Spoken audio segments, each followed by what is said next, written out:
Has to be a local player to be able to do it well.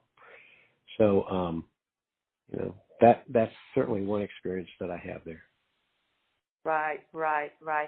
And now, in terms of sort of, the buckets of spending, if you think about, a smaller plan, a payer, where are they spending more in outsourcing?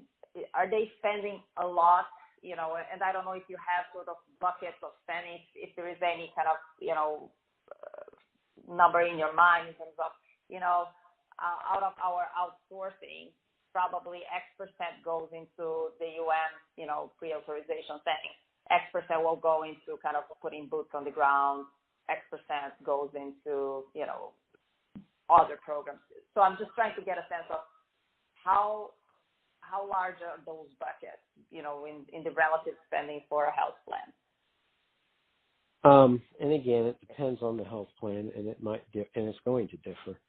I'll give you some examples from my own experience, which might not be the same for everybody. Clearly, the buckets are post-discharge, and that's expense number one.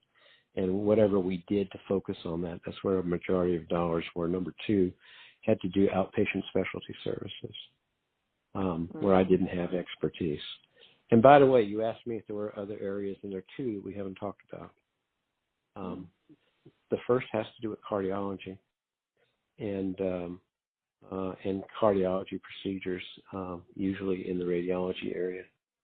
And so, are they being done correctly? I've actually hired, because we noticed an issue in cardiology procedures. So we actually helped focus on that. And the second we hadn't talked about is musculoskeletal, with regard pain management.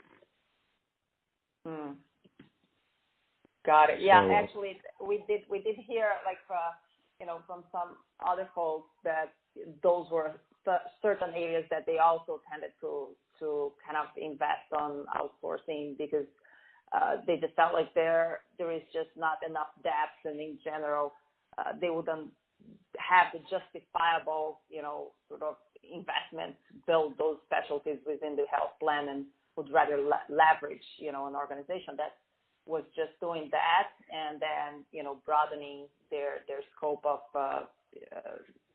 plans that they were working with, so they could actually justify the volume. And that's correct. Got it. And one thing I just missing here, when you talked about your experience in terms of the buckets, you said, the number one was, post-discharge, and the number two was kind of investing on areas where you like specialty in which you kind of didn't build the internal expertise. Relatively speaking, is that, post-discharge a whole lot more, or yes, or specialty? Okay. Got it. It post-discharge is a whole lot more until you bring it under control. Right. So, so it can drop. But when you first identify it, it's probably where the bulk of your dollars are going to be. Got it. And you're saying, like it's a whole lot more. You're really talking about the number, kind of in terms of the investment that you make for care management interventions, like either through your through call centers, or hiring people to go on these patients' homes and checking on them, on all of those activities that we actually discussed. You're not talking about the actual expense with the post-discharge and hospital readmissions and all that. Oh, so I'm including that too. Oh, okay.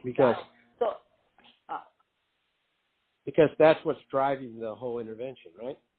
Right. Well, and what I'm thinking is, like, I mean, the order of magnitude, or obviously would actually drive that up. Okay, so you're just actually, kind of in terms of, just like you're just looking at investment. You're looking at investment resources. Okay. Right. All right, investment resource-wise, it's still number one. Okay, got it. Okay. Right. And without saying any names and all, you said that usually we'll talk about, like, it would be like a PM. Do you have any reference in terms of sort of how much is a plan